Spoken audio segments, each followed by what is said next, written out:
Hey everyone, Michelle here. And honestly, if you thought the fireworks in Foxborough ended with the Super Bowl confetti, you haven't been paying attention to the man in the big chair. Mike Vrabel isn't just a coach, he's a culture shifter. And right now, he's stoking a fire that's about to incinerate the entire AFC East.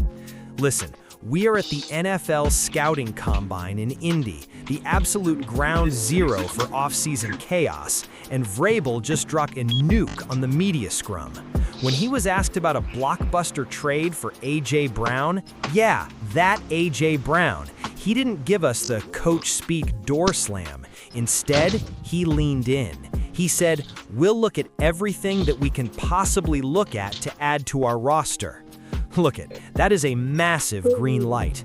In the Patriot way, you don't talk about other teams' players unless there is smoke, and right now, there's a 4-alarm fire. Vrabel and Brown, they aren't just former coach and player, they are brothers. I'm hearing from sources inside the building at one Patriot place that they still trade texts weekly. It's a two-way street of support, as Vrabel called it. Honestly, if you don't think Elliott Wolf is already on the phone with Howie Roseman, you're watching a different sport, my friend. I talked to a source close to the Kraft family table this morning, and they told me Robert and Jerry are done with competitive.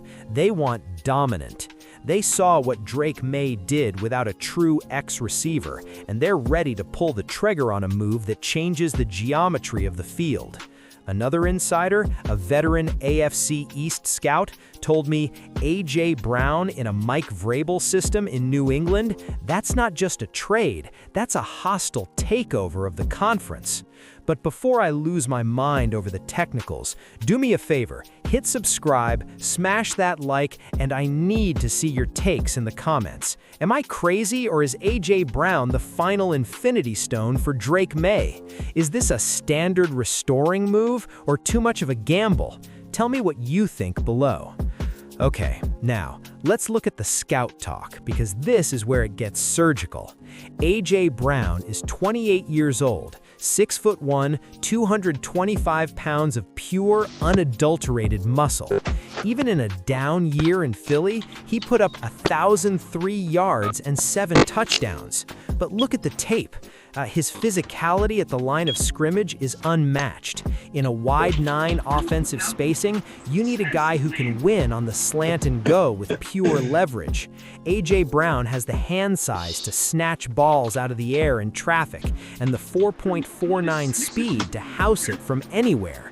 Imagine him in cloud coverage looks. He's too strong for corners to jam and too fast for safeties to overtop. He fits the Patriot way because he demands double teams, which means Demario Douglas and Hunter Henry get to feast on those underneath seams. I talked to a veteran scout who's been tracking Brown since his pro day. He told me, "Michelle, the chemistry with Vrabel is the key." Brown grumbled in Philly about the role, but with Vrabel, he's a soldier. He'll play the Z, he'll play the X, he'll block in the run game. He's the physical embodiment of do your job. Now, let's talk math. The Patriots have roughly $42.6 million in cap space, top 10 in the league.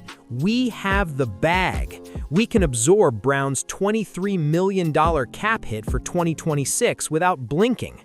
If we designate Stephon Diggs, who's heading into his age 33 season as a post-June 1 cut, we save another $20.8 million.